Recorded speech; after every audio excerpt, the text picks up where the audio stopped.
Hey, good morning, everybody. And I just want to say that if you're new here, welcome. My channel is mostly about my carnivore diet and also, actually any part of the proper human diet, whatever works best for you. I do believe that it is a spectrum, a proper human diet spectrum, and some people can do great going low carb. Other people can do great doing a keto diet. Other people go to ketovore. And then some of us, like me, take those carbs down as low as we can go and go carnivore. I think all of those things are great. And it's really about what works best for you and for your body. So if this is your first video with me, hey, that's great and welcome. But today I'm going to do something a little bit different. So you may want to go and watch some of my other videos first before you check out this one. Unless this is just a topic that interests you, separately from the diet. So today I'm mostly going to be talking about the other 20%. And what I mean by that is the other things in our life besides food that contribute to our overall health and wellness and might even contribute to being able to lose the last bit of our weight. Now, I do feel like most weight loss can be achieved with just changing your diet to some part of the proper human diet spectrum, whether that's low carb, whether that's keto, whether that's ketovore, or whether you're like me and you take those carbs all the way down to that carnivore, almost zero level. Definitely, I lost my weight doing keto, right? But I do feel like there's another part of being healthy, a part that I've gained since incorporating this other 20%.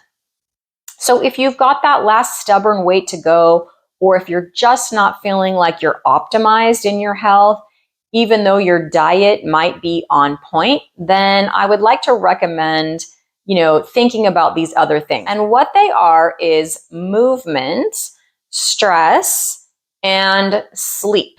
So I'm going to start with movement because that was the first thing after the food, after changing my food. The movement was the first thing that I actually incorporated. And I wasn't thinking, 100% about, I'm going to incorporate some movement now. What happened was I was doing heavy meat-based whole food keto from February to June. And I did lose weight that way, but weight was really the only benefit I noticed. Hey, it was a great benefit. My clothes fit better. I actually went down a couple of sizes. It was great. But I didn't notice any other benefits, and I didn't know I was looking for any other benefits. But in June, as I really started to transition to carnivore and getting the rest of those carbohydrates out of my diet, I noticed that I started having all this energy, like so much energy, I had energy to burn, excess energy. Well, what do I do with it? So what I did was I decided to take on an exercise challenge. And that was my sprint challenge that I did in the month of September. Now, if you guys are going to sprint, it is a great challenge. It is a great thing to do. Please do your research on it. This is not the video for that, for me to explain all about sprinting, but definitely don't sprint every single day like I did. It's better to do it every other day. Even though the month of September is over and my sprint challenge is over, I will say though, I did enjoy sprinting. I got a lot of benefits from sprinting. I put on muscle. I got faster. I got stronger. I saw improvements in my lower body, which never happens, being a pear shape. Well, I guess now I can't say never, but it hasn't happened up to this point. And so I am continuing to sprint. In fact, I sprinted just this morning.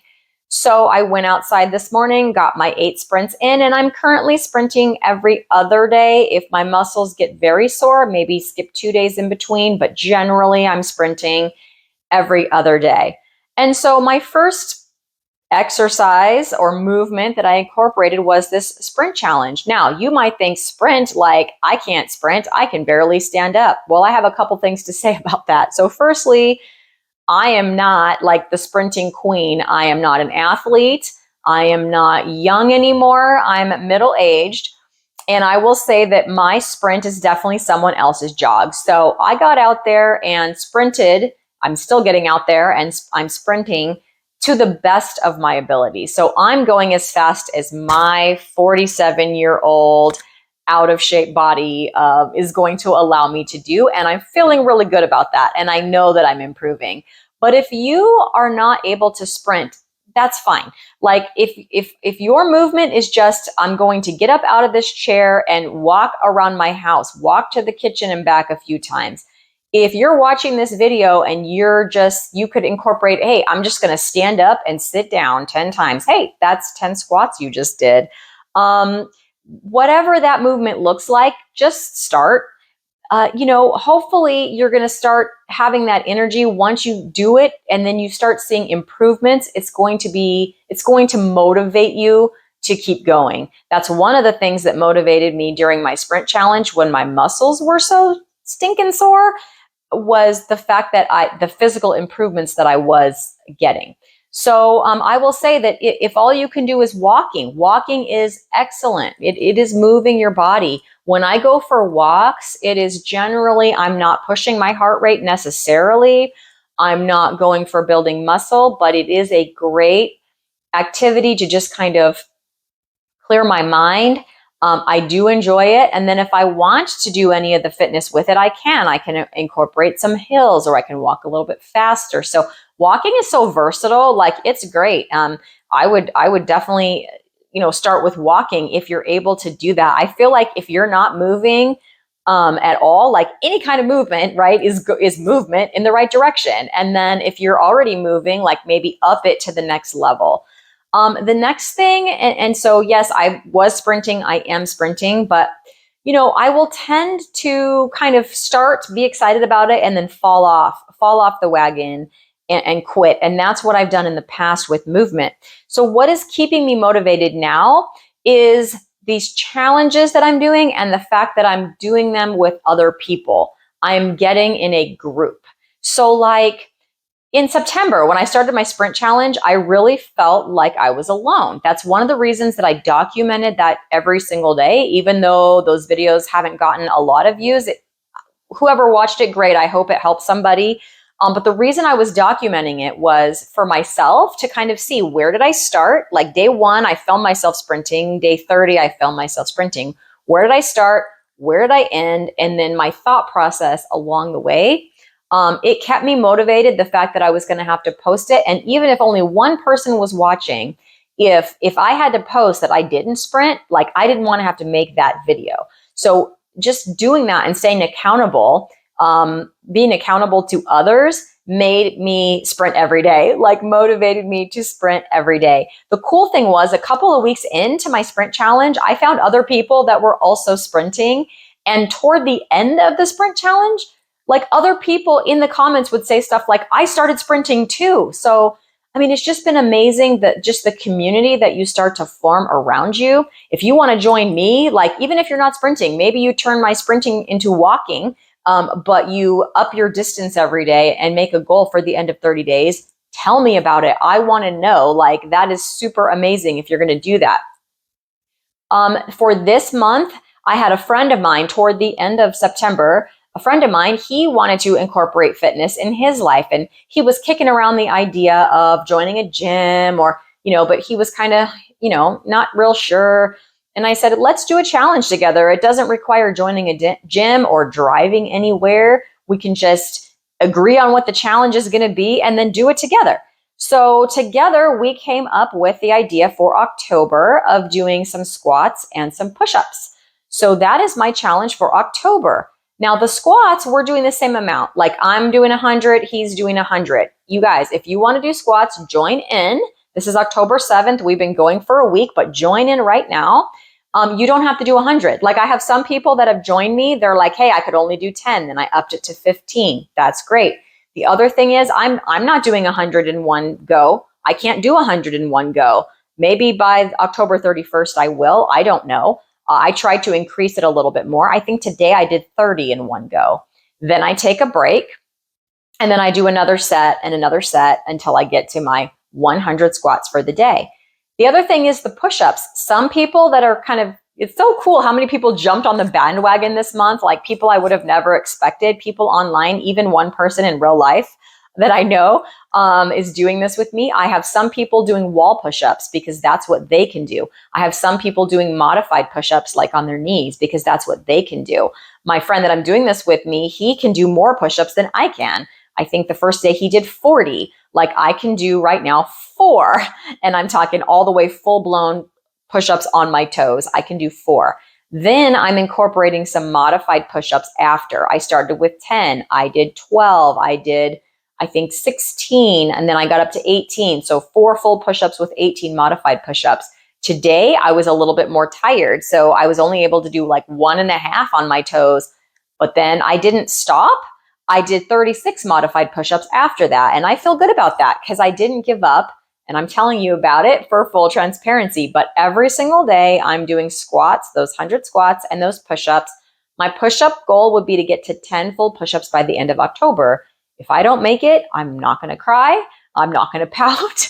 I'm just going to keep going to increase my upper body strength. And I know that it's growing, and I know that I'm going to for sure have more than 4 because I just push myself each day. So the point of this is I'm doing a new challenge this month, but I'm also doing this with others, some online, one in real life. Either way or both is great. So join me on these challenges that I do if you're inspired to do so, because we can keep in touch in the chat, in the comments, and kind of keep each other posted on how we're doing. It's super awesome. I've really enjoyed that part of it, like keeping in touch with others and forming a community. I will also say that these challenges allow me to change things up. So in the past, when I've incorporated like one kind of exercise, I'm going to do X, whatever it is, weights or jogging or whatever it is, I get bored with it. So I start and then it's like I'm bored of it. I don't want to do it. Then I start to dread it. Then I quit. So with these challenges, because every month I'm going to incorporate a new challenge and, eventually I might cycle back through them.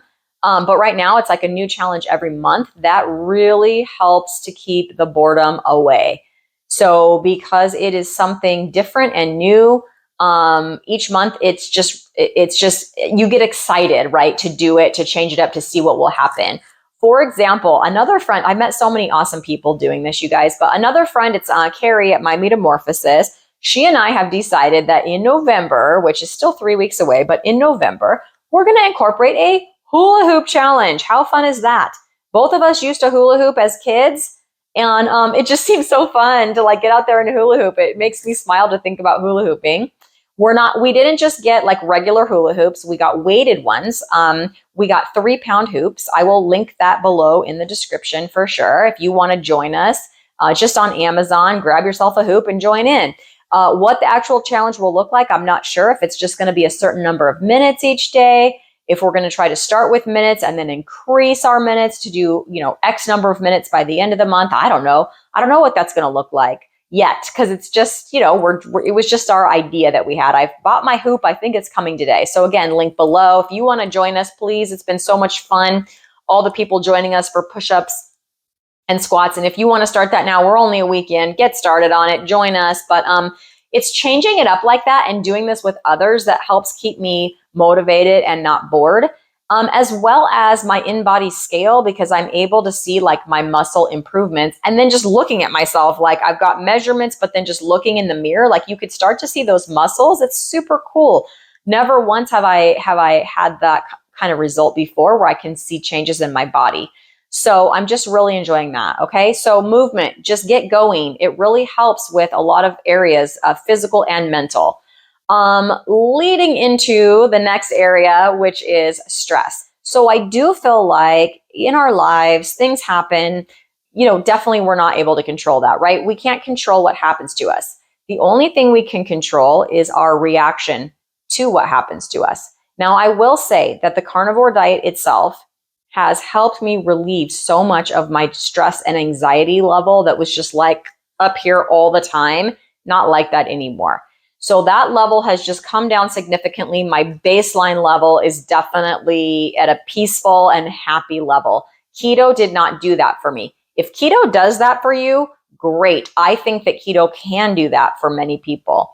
For me personally, I had to take it down to carnivore before I got that as a benefit. I will also say though that life happens. It's not like you're just going through life and then bad things don't happen or stressful things don't happen or last minute things don't happen. They happen. And you can't control that.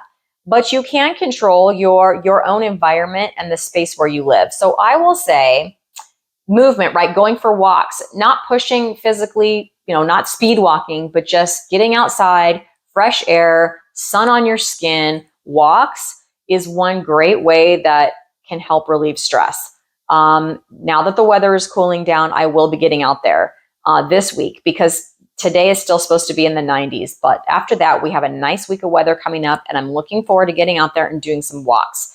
The other thing is some stretch routines, and I will post some links to the stretch routines that I have used, stretching or yoga, but like yoga for relaxation.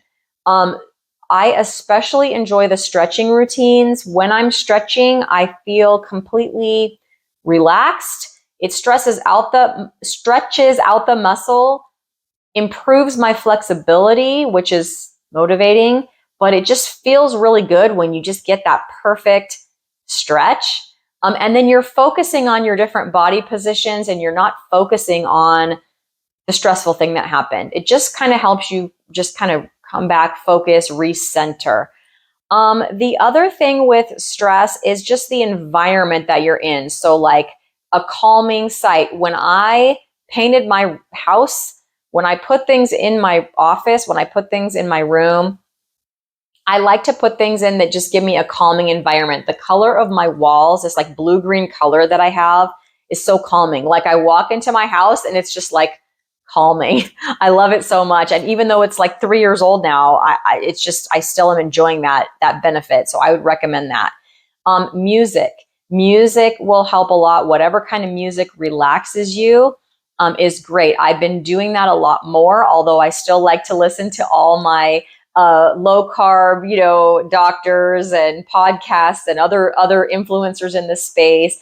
I've definitely brought back in some more music that relaxes me and calms me. Like if I'm getting ready for work or something, instead of just, the sound of silence, some kind of music that you like. Definitely scents. So I have some candles. If you're not into burning candles, they even have like the warmers now. It's like a lamp. They're cute too. It's like the warmer that you can put the candle under that it will kind of warm it up and release the scent of that candle without having to actually burn that candle. I also have some candles that are like not candles. They're electric, but they kind of flicker like candles. Those are super cool too. So just sort of sites like that can just help make your space just more calming in general, and can help with that. And then also for me, Bible verse. So I will find a Bible verse and just sort of, meditate on that throughout the day. And it definitely helps ground me, connect me. I just get that message from God, and it just helps me remember who I am, find my place, right? And so if that is something that is part of your, belief system or whatever that is, that kind of message going in and just meditating on that has been really, really helpful for me. Okay, the other one is sleep, you guys. Sleep is so important. And again, just changing to my carnivore diet alone has greatly improved my sleep. When I was even doing keto and, before keto and keto, my sleep looked like this. I would fall asleep fast because I was exhausted. Then I would sleep for an hour or two, but any little thing would wake me up, or sometimes I would feel like I would wake up just from nothing. And then it would be hours of fitful sleep, of tossing and turning, of feeling uncomfortable. And I would feel like in the morning, I would like remember the night. Like you're not supposed to remember the night, but almost every day I would feel like that. Like I could remember the night because I spent it tossing and turning and not sleeping. And then after 8 hours, I would get up in the morning and feel exhausted, like I hadn't slept at all.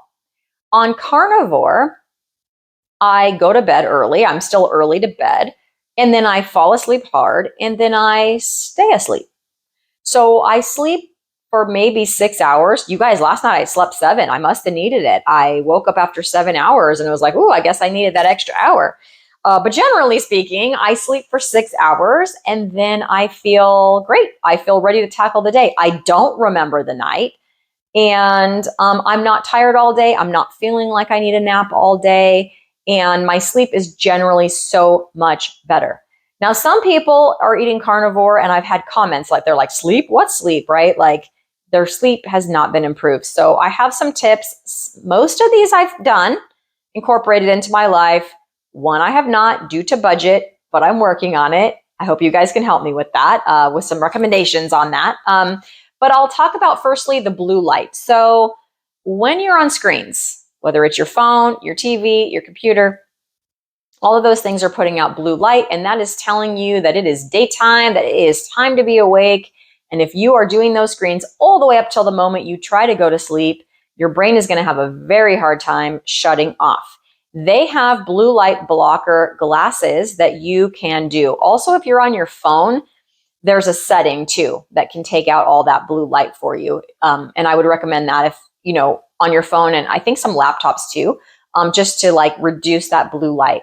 But they have glasses that are blue light, like filtering glasses. My glasses, I have that built in, through my eye doctor, and I have to wear these. If I do take them off, it's quite blurry.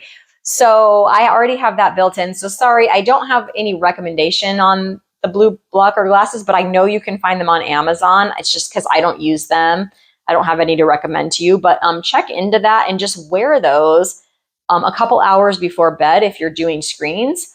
The next thing is getting that morning sun. So in the morning, when you wake up, whatever time that is, when it gets light outside, go outside. And I'll even take my glasses off because I know that they will turn dark.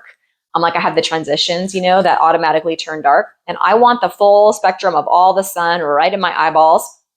And so I'll take my glasses off, go outside, and just let the natural first morning rays hit my eyes. What that does is it sort of resets your circadian rhythm. It tells your body like this time is morning time, so that it kind of starts the clock inside of your body for like this many hours I need to be awake. And when I hit the end of the day, I'm going to be tired and I'm going to go to sleep. If you don't go outside and get that morning signal to your brain doesn't know when it's morning. And so then if it doesn't know when it's morning, how will it know when it's time to go to bed? And then you have a very hard time getting to sleep, staying asleep, because your body's all kind of confused. So this is something that I definitely do. Get outside, get the rays of the sun in your eyes. It's free. Just go do it. And it's super helpful. The next thing is a very, very dark, dark, dark room. So my husband will often tease me because if there's any little light from whatever, fill in the blank device, like I have to hide it, cover it, it actually bothers me. And he's like, I don't even notice that. But first of all, I feel like I do notice it, but maybe he does too subconsciously. I don't know. But a very, very dark room. Turn off everything. If you still have an alarm clock, a lot of them will dim or cover it up. Like any little light that's coming in, get rid of it. If your window coverings aren't blocking all the light from outside, get some darker ones. Just make sure that it's like as pitch black as you can get it in your room, because your body needs that, and it's going to rest better if you have that. And then the last thing that I have not done is make your bed like super comfy. Now, my mattress, I know exactly how old it is because I know when we bought it. We bought it when I was pregnant with my youngest son, who is now 15 years old. So my mattress is over 15 years old and it is no longer comfy. And I know it's time for a new one. However, mattresses are expensive. So I'm currently saving money to get a new mattress, but I'm also in a little bit of analysis paralysis about the mattress. It's very hard to pick one because it's a very big decision, right? And you're going to have that thing for a while. And it's where you're going to spend a lot of your time. Like, even though it's only 6 hours a night, for me, that's a lot of hours. So I want to make my bed a very comfy, cozy place. If you have a mattress that you love, please, please, please, put it in the description. I would love some recommendations from some of you because I'm not really sure which one I'm going to get yet. I will say I do not like a firm mattress. I do like a mattress that feels a little bit squishy, like I can really snuggle in there and feel cozy like that. So yeah, please. But that is next. When I get my mattress, you guys will be one of the first to know, like, which one I got and how I like it and all of that stuff. So hopefully, hopefully some of you guys will have some recommendations for me. By the way, if you are liking my content, please like this video and subscribe to my channel. I know this one's a little bit different. Most of my videos focus on what I cook, what I eat, my diet, benefits of my diet. But I really do feel like 20% of our overall health and wellness is like based on these three things. And like, yes, I think the diet is definitely the first thing to get under control because it's the biggest part of it. It's the most important part of it. And if we don't have that, these other things are probably not going to matter.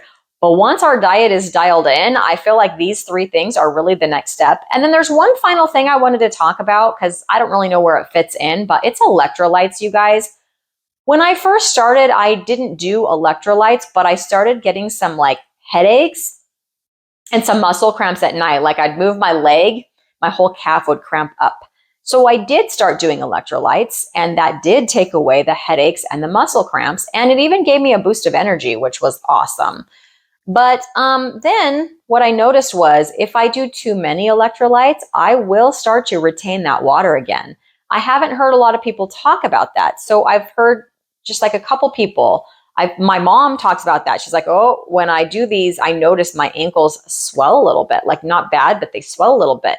And she never really had a problem with ankle swelling before. And then I've heard, I think it's Nia from Nia's Way was talking about if she gets too many electrolytes, she will start to retain some water again. So I definitely noticed that. One of my proper human diet, pre-keto, one of the things that would happen to me is every single day, throughout the day, my ankles and feet would swell bigger and bigger till by the end of the day, they were pretty large. And to the extent that I had to buy bigger shoes. And when I started eating a proper human diet, specifically going carnivore, that went away and my ankles and feet didn't swell at all. And I could get back into my smaller shoes, which was so crazy to me and awesome.